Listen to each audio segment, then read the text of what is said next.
yourselves, and then Iyacu, I'd love for you to just take over, actually, and tell us why you commissioned the research, and we have a presentation that you'll share, and then everyone will contribute to.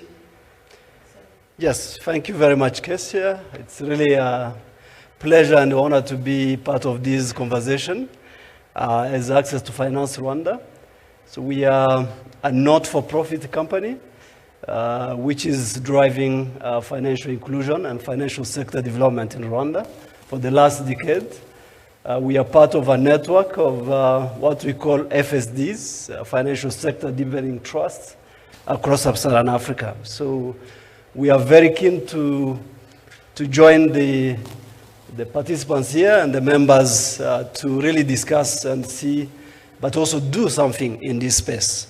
So recently I don't know whether probably I give the space to Fatou for introduction, and then I come back. Good afternoon, everybody. My name is Fatou Dieye. I am a free agent these days, which feels liberating but also scary.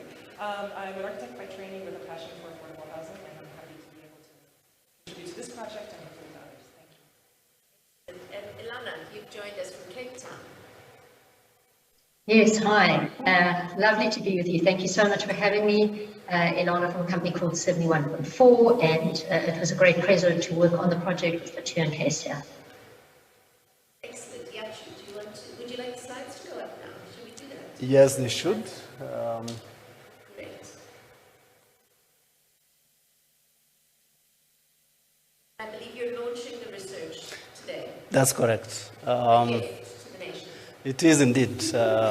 Data has always been a problem, but I would say that we have really brought a contribution towards resolving this problem of data.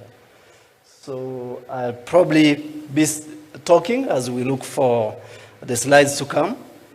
So we've commissioned, probably before we commission, I talk about commissioning this study, I just wanted to say that any investor or developers in the room or those really willing to come to Rwanda, they have two major questions. First is really to get data, to understand what is happening, what's the landscape. Number two, they want to understand about the enabling environment. Is policy right? Do you have the legal structures that can enable the investment?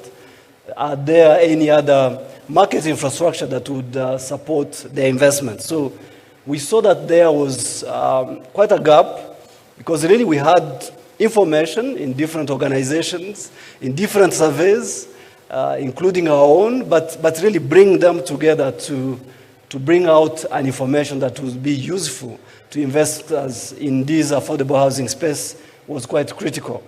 So that's why we came up with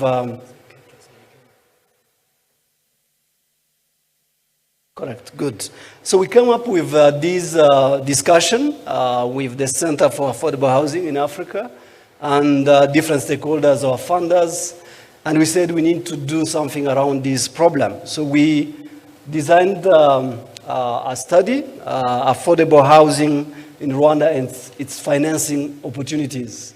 So we are lucky to partner with Kecia and team, and that was very important because we needed really to get the right experts in the room so that we get right deliverables. So what we are presenting today is really high-level summary of the key highlights of the report. But at the end of this session, we shall share a link on our website so you can get the full report and read it and see how it would be useful for you. So we are covering first the demand side, as Kecia said, and that will be done by Illana. And then we go to the supply side by Fatou. We look at key challenges that were found in the space, and then we shall insist on what finance can do to unlock some of the opportunities in this space. So I don't want to take much of your time. I just wanted to introduce Fatou to take us through the next slides. Probably I can hand over this just to... Okay. So slides are the right one. Oh, sorry, Illana, sorry. So I'll be Scrolling. Right. It's not scrolling. No. Okay. So, Correct. Illana, you Next slide, can Hannah. come. Yes, please. Okay, thank you so much, Iyacu. Thank you. So just as a precursor, the data that we used are two principal data sources. The one is FinScope, and the other is the ERCV, which is an income and expenditure survey that's done by the statistical agency in Rwanda. And as is the joy of anyone who knows who's worked with survey data, when you work with two different surveys, you tend to find two different answers sometimes to some critical questions. But I think we like to use them, different data sources, because well, the one thing we know about survey data is that the answer that you're getting out of a survey is wrong. It's statistically correct. So we've got a nice sample size. In both cases, the samples were robust and selected appropriately. But as is the case with all survey data, you've got a confidence interval that you're working with, and we'll show you the point estimates, but there's some scope and error, margin for error around the point estimates. So if we just started with a picture of all households in Rwanda, about 2.8 million households, and you can see roughly a quarter would be urban at the moment. And if you look at the Vision 2050 document and you look at projections of households in Rwanda, obviously that urbanization rate expected to be higher, that urbanization level expected to be higher. And so if we sort of scroll forward sort of 30 years to 2050, we would see more than that, sort of closer to 3.5 million households alone in urban areas in Rwanda. So it's a very significant challenge, the housing challenge in Rwanda. We can go to the next slide. If we just look at the characteristics of those households according to the survey data while we're waiting for the next slide to come up. What's really interesting with the data is that you can start to get a sense of what does a household look like? Who is this person or this customer that you're hoping to sell a property to? And when you see for two slides, she'll show you pictures of houses, and we haven't got pictures of people in the presentation, but I think it's really important that you start to imagine, who is it that you're building for? Is this a young professional who's single, and this is their first sort of a foray out of their parents' home into their own property? Are they going to be renting? Are they going to be owning? Looking at questions around life stage, particularly whether there are two income earners in the family. Is this a married couple, both of whom are employed? Are there children? These are all the questions that I think property developers need to obviously engage with when you're kind of looking at the data, not only because you want to get a sense of what the needs of the household would be, but also in terms of what's available for, what kind of spending is available for housing. Actually, I'm not sure if we're on the next slide yet. I don't see the slides in front of me, but I'm going to scroll down the presentation that I've got on my machine and just talk to characteristics of some of the household, and particularly things like tenure. If we look at FinScope and we look predominantly, yes? Sorry, I can't, okay. Can you see the slide? I can't see the slides. Okay. Okay, no, I don't see the slide. You can't see this. But that's fine. I'm on slide 5. So I hope that's slide 5. Okay. Cool. I apologize for this. I would much rather have been there in person, but such is. Okay, there we go. So if we look at slide 5, you can see if we're looking at urban areas, roughly 70% would say they own, with 28% renting. This is according to FinScope. If we look at the data from the ERCV, we'd actually find a much higher proportion of households who are renting. And the critical question there obviously is who they're renting from.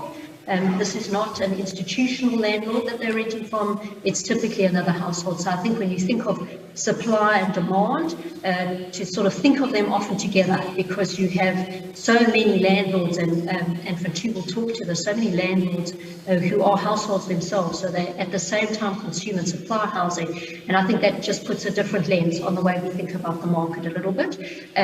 Obviously the rental market is an urban phenomenon, and that's not unusual to Rwanda.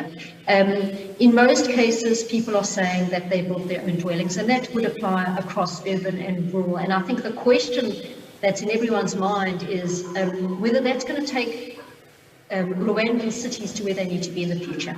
Is this a pattern of housing investment that will yield the outcomes that I think everyone, the land use master plan is looking for and everyone else is looking for in Rwanda around densification, for instance, and around the unit sizes. Obviously, the critical characteristic for Rwanda that so many of us working on the continent are in awe of is the fact that so many people have got title deeds, and typically in their name. So in South Africa, a lot of people have got title deeds, but there's someone else's name on the title deed. So I think that's a critical asset that you're working with, that we do have land ownership. Of course, it does create some issues on the other side. The next slide just talks to the issue of secondary cities. I mean, in so many cases, we only focus on one city in a country, and again, this is common across the continent, where there's one dominant city, certainly the case in Rwanda, but a lot of the discussion in the planning documents talk about the need to create secondary cities. It's just not possible for one city to house the population. And this is just some data on the differences across Rwanda in some of the cities. So you can see some cities would have noticeably different levels of access to services, and I just want to highlight the one just second from the bottom, percentage of access to a flush toilet. And it's always this question that we would ask, do you have a housing problem or do you have a sanitation problem? Or maybe let's frame it differently, do you have a housing opportunity or do you have a sanitation opportunity? And you can see access to flush toilets is very low. And again, looking at the sanitation plans and thinking about how that might change and what would need to happen, obviously top of mind for developers.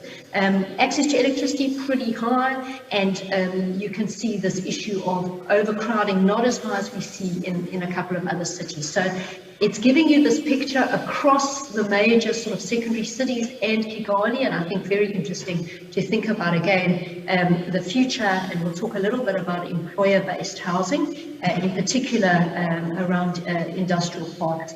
Just moving on to the next slide there. Sorry, I think we skipped a slide. If you want to just move on to slide number 8. This where we're looking at income distribution, because I think this is critical. This is really, really the critical issue, is just looking at incomes, because affordability is very, very constrained at the moment. And again, to emphasize, this is survey data.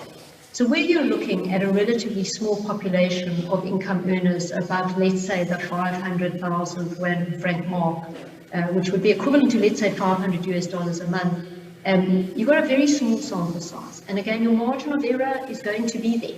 And I think really for us looking at this work and just kind of thinking, well, we need to bring in other data sources. So we need to bring in some administrative data. The Rwandan Revenue Authority, for instance, has great data on what incomes actually are. You know, people in surveys don't report this very well. Even where they're salaried, often they understate their incomes. We also would want to use some other data to try and understand, you know, families where there are 2 income earners, not just 1 income earner, because that makes a critical difference, obviously. But the picture that you're seeing here, urban households, rural households, very, very different patterns.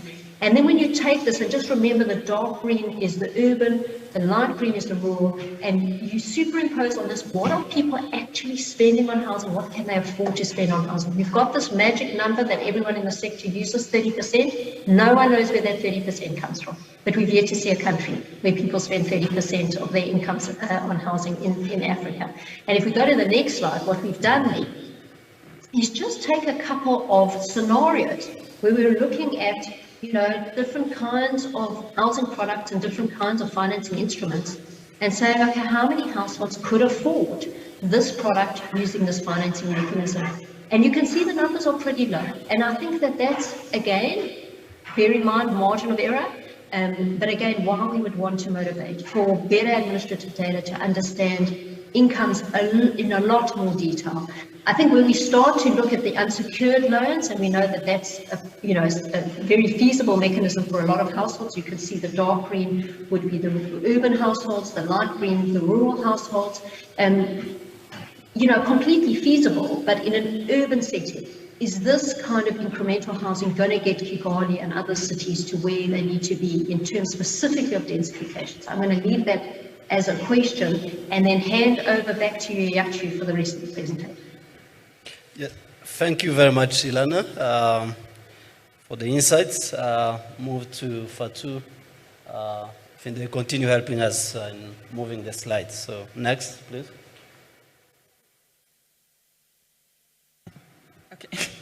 Pardon me. Let's see if we can make this happen.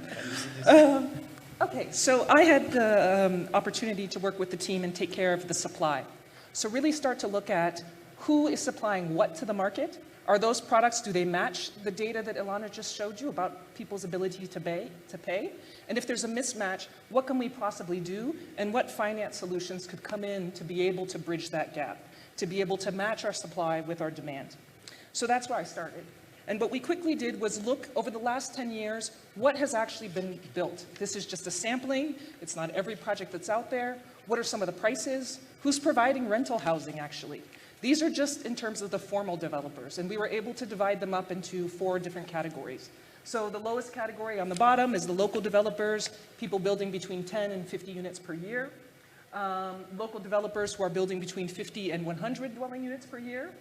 And then some local developers, there are a few out there, who are building over 100 units per year. And then, of course, the top category, which was the international developers who are looking to build 500 plus units every year. And so what we see is that nobody's really providing rental, except at the very top of the pyramid in the formal market. So then the question is, we know people are renting, where is that rental market actually appearing? And so after having a look at this, we came up with 4 major findings. Next slide, please. Okay, and those findings, finding number 1, few dwelling units, formal dwelling units have been built. So about fewer than 3,000 were done through these developer channels. And that's too few when we're looking at the numbers that Vision 2050 is expecting us to hit. We have a lot of work to do, and the question is, how can we do that differently? And part of it starts with this type of exercise where we look at the problem differently. And so what we see is that people in Rwanda have a place to live. So if the big developers aren't delivering it, who is actually delivering it? There are a whole host of micro developers, some informal and some formal, who are providing that housing to the public. Let's look at them. Let's see what's working for them and see how we can begin to take that forward.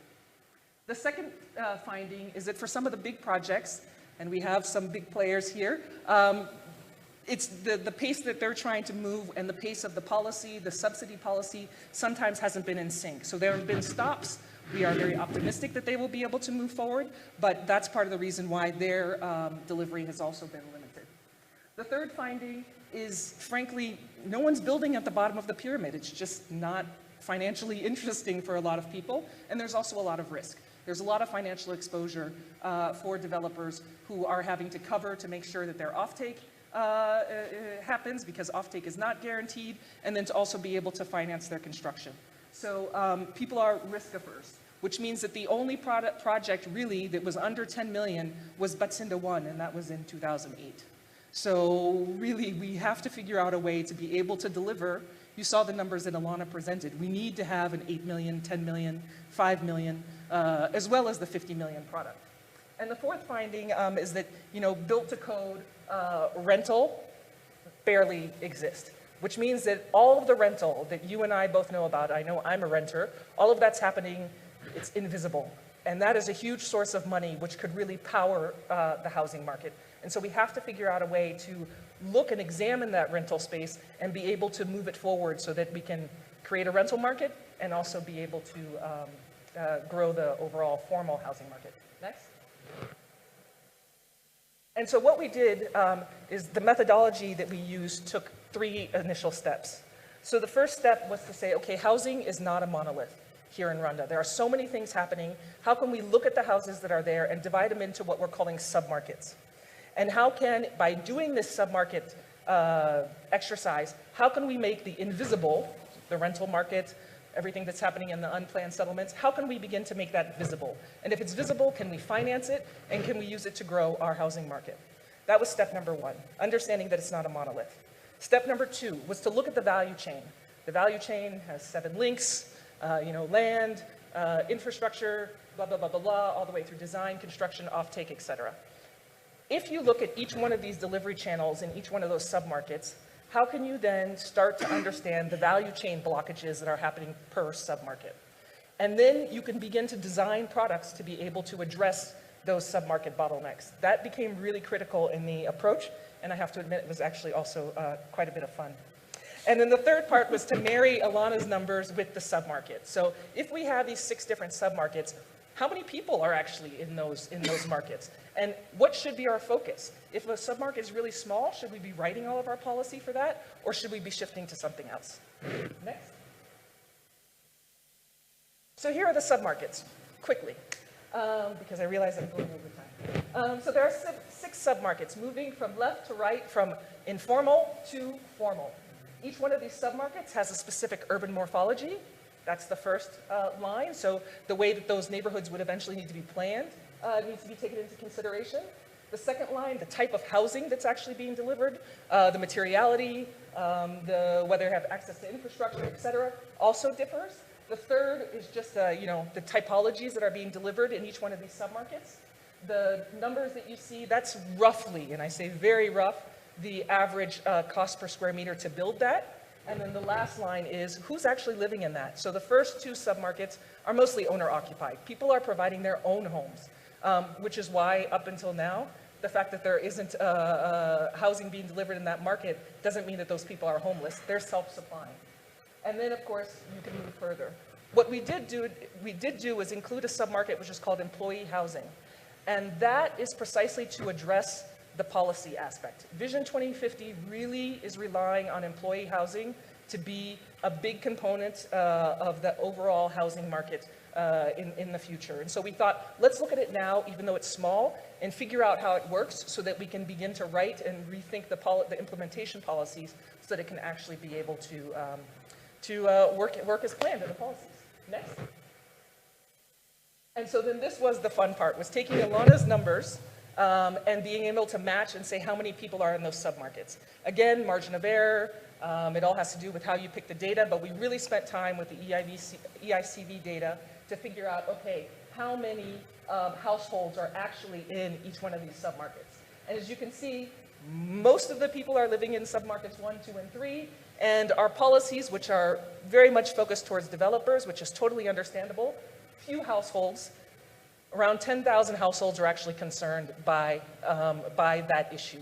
And in that small market, most of those people already have houses. They might have 2, they might have 3, and they're actually the people who are supplying rental housing for some of the other submarkets. And what we also realize is that a lot of people aren't in only one. They might be living in one submarket and renting in another, or building housing for another. So there's really this fluidity across submarkets that's happening that really merits investigation, and that's the kind of approach that the research did. And my last slide, next, is this one, is if we start to look by Kigali and all the secondary cities to see what is the percentage of the different submarkets.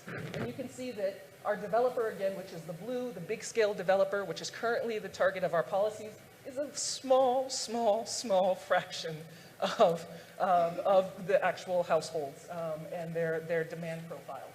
And that mostly the first 2 submarkets, which is owner supplied and that informal rental housing, that's the majority of our rental market. So those people are actually our biggest housing suppliers. They are small developers. How do we formalize them, and how can finance actually be able to start to address their particular problems, their bottlenecks in each one of their submarkets to be able to offer more housing formally to the market every year?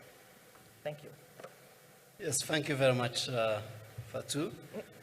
Probably to the next slide quickly, just to see what finance can do, really to enable the Vision 2050 to come into reality. So we've also assessed these aspects and discussing with different stakeholders in the market. As you all know, really finance is a key enabler for different sectors that are in the economy, and we thought it's very critical that we look at this aspect and provide some guidance. Apart from being an enabler, really, finance also can influence quality in terms of delivery of housing, affordable housing, but also Mr. Suleiman talked about standards, the green agenda that is there. So how do we actually take all the 3 together and ensure that the delivery is meeting those standards, but also building sustainably? So we looked at end user finance, which is quite key. I know already that different players in the market are doing a tremendous job. The program that the DG Rwanda Housing Authority presented to us is already good movement towards addressing some of the challenges. But really the need, as you saw, is very huge from the demand side data analysis. So we want to join the other practitioners in this place to see how we can provide or support, catalyze end user financing, both through the means that are already there, or supporting the players, banks, microfinance institutions, SACCOs. I heard good stories about what SACCOs can do in Kenya. We already have a huge movement around SACCOs, those really in financial service provision, but also cooperatives that are into farming. They can actually support each other to own a home, a shelter. So that's very critical. But also something very important is we're having a discussion about expenditure patterns. And you find that when people are considering buying or owning a home, especially the young ones, they feel like they will get that when they get married and they have an estimate of which size of the household will be.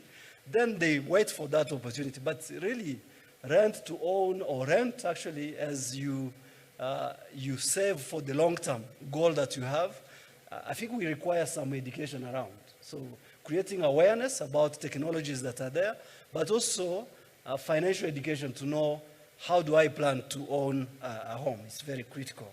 So shifting those consumption or the expenditures into consumption towards investment, which is really housing, is very critical.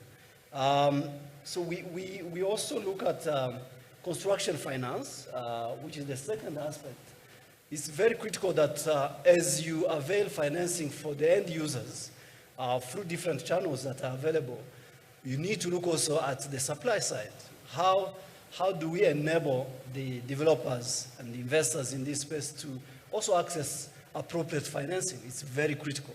So these would be some of the discussions to have going forward to ensure that all the actors within the value chain are supported to get financing.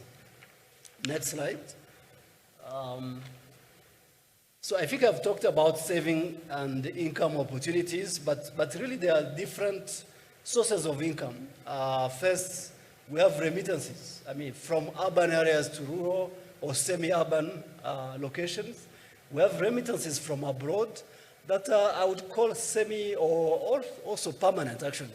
How do you leverage on that to look at affordability? Because some of the times, lenders they overlook that, yet it's a steady income that is coming in.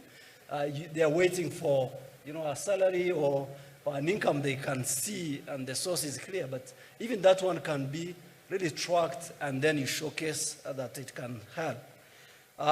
We are looking at different schemes. RSSB, I know, has a new scheme, AUHF, which is supporting people in the informal sectors to save for old age.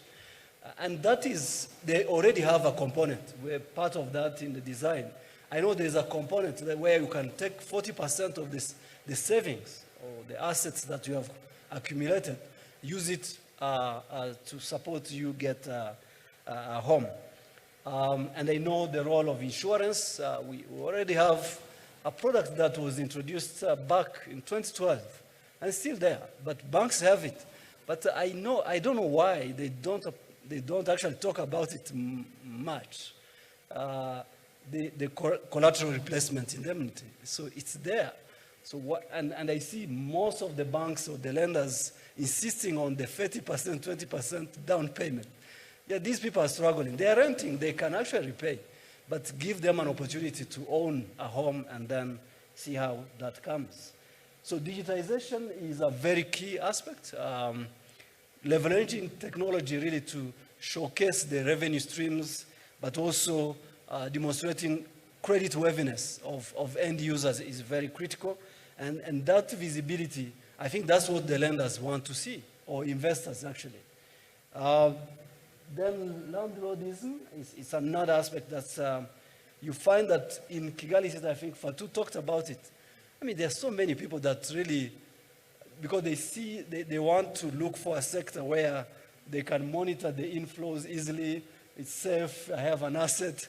And most Rwandans, especially in urban and semi-urban cities, they are actually investing. After you have your own home, the second aspect is getting, can I actually build and rent? So no one is actually providing that data to show what is there. Those are actually small-scale developers. If you go to them, they can actually do wonders in this space because they probably have understood the market needs. I want probably the next one, so that we move quickly. I think we can move to the next, the last one, so that I have time. Next. Yes. So as probably I highlighted, end user finance and construction finance is very critical. As you saw, I mean, the data, being a development finance institution, we care about those people that really are not part of the priorities for different players in the market. So we want to catalyze change towards actually serving people below 500,000 as an income per month. And when I talk about that, it's not just the salary, but how do we bring visibility into different streams of income so that the lender can be comfortable actually to provide any solutions. The other aspect we want to look at is the enabling environment, just to make sure that that environment supports low-income households and small-scale suppliers of housing to really support this Vision 2050 for everyone to own a home. So we'll have partnerships with different players already in the market. I've been interacting with some of you and took your cards. So we are into the design phase, and really we want to hear from everyone so that we are better informed as we design the intervention. So the last slide, I just wanted to say that this link, you can go to our website, that's the link. You get the full report. All these insights are there. You can read it, you can talk to us. We're happy even to share specific sections in more details that can help you either invest or support really end users to own a home. Thank you very much. Fatou, over to you. And Kecia. Thank you. Thank you very much. I think that I'd love to hear some questions. We've got about 8 minutes left. To wrap the whole effort, I think, in one ribbon, what we were trying to do in this project was to be real about who's on the demand side and who's on the supply side. And a recognition that not only in Rwanda, but in fact, I'd say across every single country in this continent, there is a significant part, and in some cases, perhaps even the majority of the population that we're overlooking, because we're not anticipating what we call informal market activity or informal earners, and to recognize the breadth of the population that exists outside of the so-called formal systems, and interrogate what it is that defines people as formal or informal. And what I was very excited about in this work and in the exercise that we did together was to really tease apart, especially on the supply side, those different submarkets, because they need different interventions, don't they? Yeah. Any questions from the floor? Yes, a question here. Charles, will you? I've lost my mic. I can't deliver one. I think a question is that next to Derek is the closest I can't see who it is. Please introduce yourself. I'm called Stephen Sabiti from the Institute of Engineers Rwanda. Actually, mine is not a question per se, it's a comment. A comment on something that bothers me every day, that Fatou talked about on formalizing small developers. We have a very, very serious problem in this country of people who build to sell. And they build very poor product, and the moment you purchase that house, you're going to incur between 10 to 20% trying to repair the same house. So we think that is a sector that seems to not be regulated at all, and people are bringing products that are so very, very poor, and people are incurring a lot of cost in repairing those houses. We really beg that access to finance looks into how these small players who are here and there, how they can be assisted, form some companies that can construct houses that are of quality, and then involve even other players to make sure this sector is regulated. Thank you so much. Let's take a couple more questions. Kecia, if I may just comment on what he said. I'm here. It's very interesting that an engineer would complain about delivery that is substandard.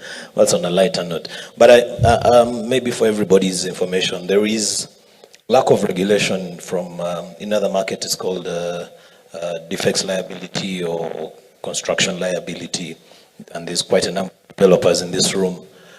So what happens practically is that it will vary from one contractor to the developer or from one developer to the client. So it is very subjective. I know Eddie is in the room. It's probably something that we need to take up. I know I saw Leopold as well. That's probably something that we need to take up at a much higher level. It's something that is indeed a very genuine concern here. Thanks. Mr. Solomon has a comment. Sorry, I don't want to patronize, but in Jali, Mount Jali, and Misegara and Banyahi, they studied a lot about how the people, the person who owns, he have also 1 or 2 or 3 bedroom for rentals, which is in one property, you have 3 families, which is a way also goes by to the city to give rentals to the people for less commuting. Now, we tried in our project, Tibuiza Riverside, to make a house with 2 entrances. The top 2 bedroom with 1 bath divided into WC and shower with each one lavabo, and the down a full house with a big bedroom, salon that can be divided, kitchen and bath. We found out that if the regulation allow a person who makes less than 500,000, which today no house is available, he will pay 150. And the rest of the mortgage, which is $100, 100,000, he can make between 50 and 70,000 each room. So this, what I'm suggesting, is to allow in the eligibility, because that you will handle with 1 house, 3 family. And as he moves his progress and his salaries and his family, he can then after cancel. And the other guy with a less rentals, he can save money and make down payment to be ownership. This I would like you discuss with the people who make policy to make it happen. We have 1 house like that you can visit after tomorrow. Thank you so much. You're close by, I can't skip you.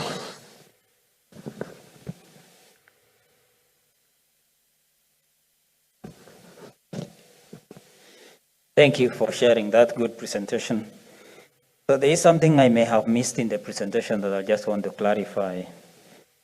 So number 1 is, I saw some numbers that shows that in the urban areas, it's about 70% home ownership. I don't know whether that is that was accurate based on what I saw, and that in the rural areas it's even higher, higher than that. And so that calls the question whether you actually have a market. But the important thing I wanted to ask was, what is the deficit actually in terms of home ownership? Tough ones are coming. Anyone else? Probably, yes, I'll move.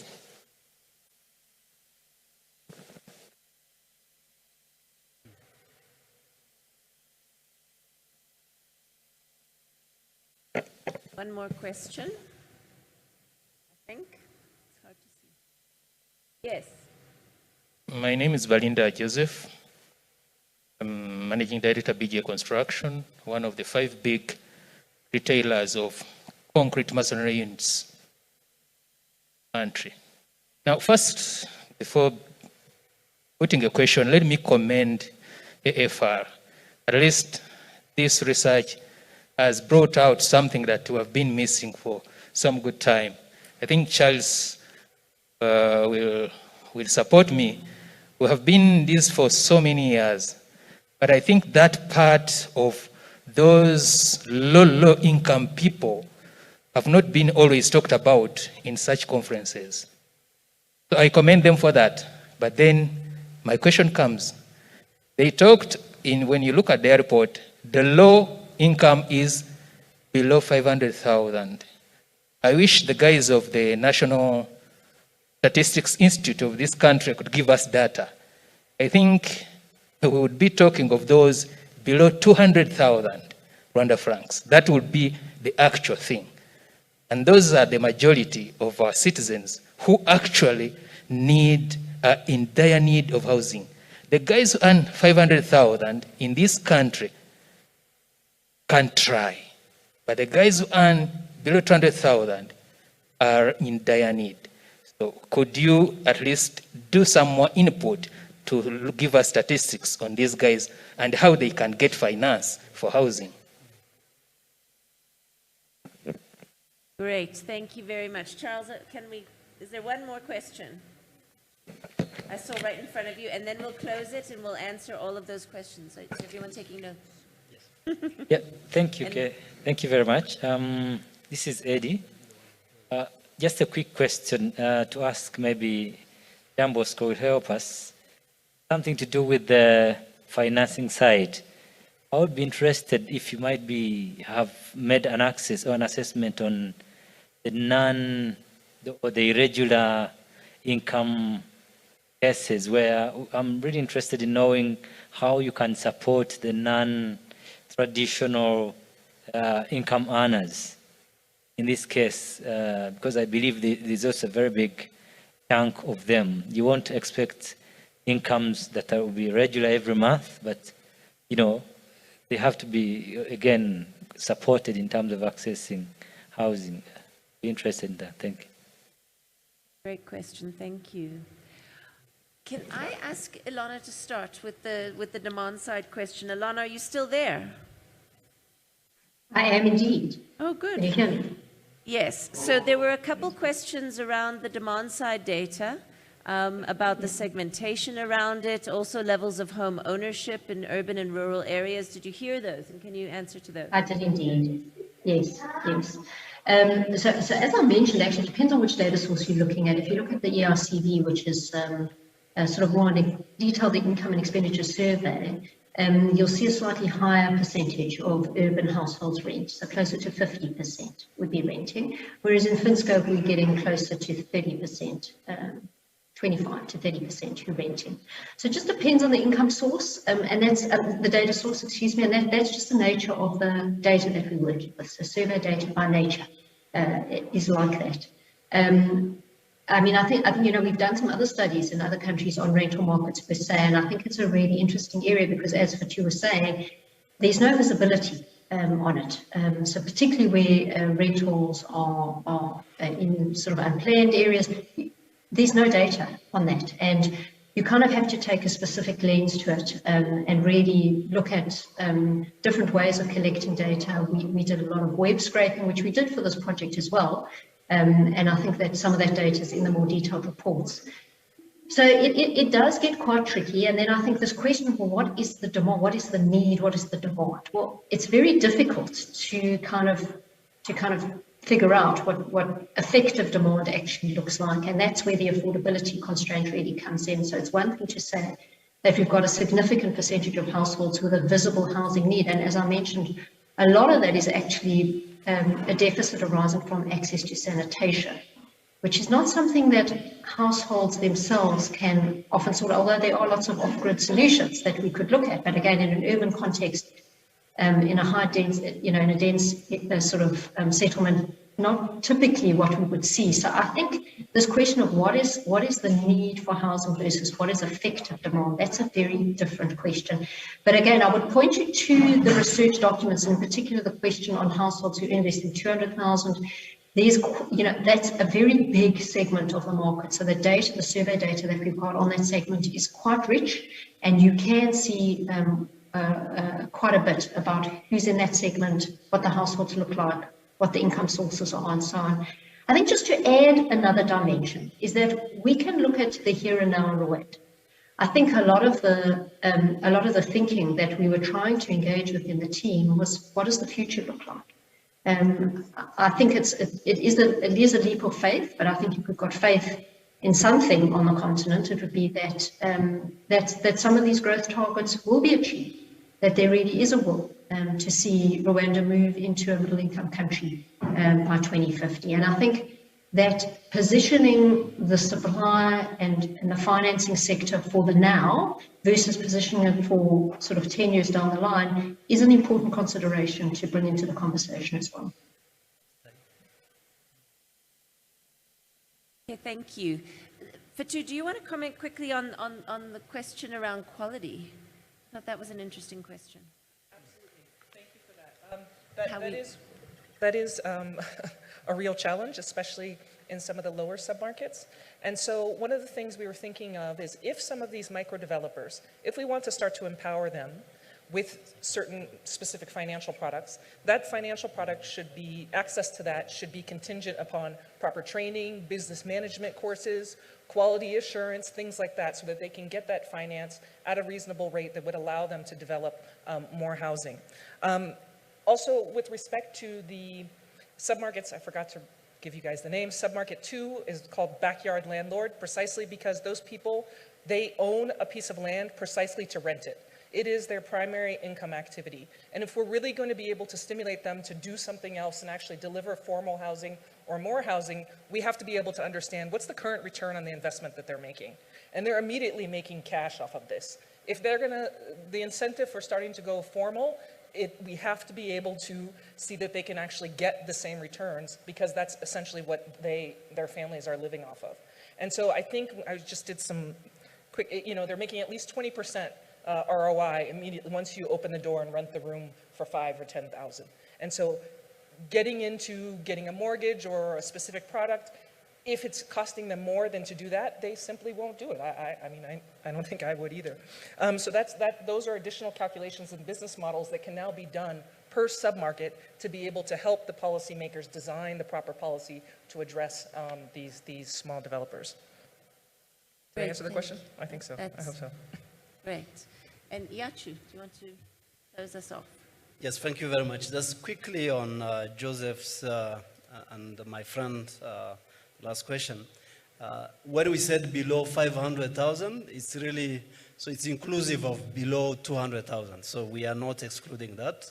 We want really to do the hard thing and understand the patterns across different income brackets. I know, and I totally agree that the majority is there, and we need to understand how can they be served. I think this last question is also connected to that, because majority of those have really irregular incomes and coming from different streams. So how do you bring visibility to that? Because that's very critical for the lender to comfortably provide financing. So we shall assess that and make sure that we bring that visibility and see what can be the solutions. And as I close, I just give you an example on saving for old age, the pension schemes across Africa. So we have them for the formal sector. And across different countries, you find that the formal sector is between 6 to 15%. You have more than 85% of people that are working in the informal sector, and they are not saving for old age. And that's a big problem. When they get old, they become a burden to you and the government. So in Rwanda, we came up with one solution, an informal sector pension scheme that actually takes care of those income patterns. Smallholder farmers that harvest twice or 3 times a year, how do they save actually when they're harvesting? rather than impose them to contribute something every month that they don't have. So we need to be very innovative and come up with such solutions, even in this sector, because when you look at the assets under management for this scheme, it's almost half. And it's 3 years now, almost half what the formal sector has contributed for the last so many years. So it's possible actually to look at solutions that are out of the box. It's possible. So that's what we want to do with you. We learn, we see what is feasible and what is not feasible. Yes, that's where you recommend to the policymaker, to the government, say this social of actually housing. Can you do something about it? But the rest, I believe they are low income and they can participate in the housing, affordable housing finance market. Thank you. Exactly. Thank you so much. That was really great, a nice discussion. And I would really urge you all to take a look at the report. It is hugely detailed. It goes on forever. In fact, there are, I think, 8 or 9 reports together. Detailed profiling of the different demand side segments and the supply side segments. Lots of data in there to interrogate further. So if you didn't get the URL, I'm sure you can just ask Iyacu. I can share it. Thank you very much. Thank you so much, Kecia. And thank you, Illana. Thank you for the contribution. Thank you so much. Great. Bosco, Fatou, thank you so much. Very, very insightful. Access to finance.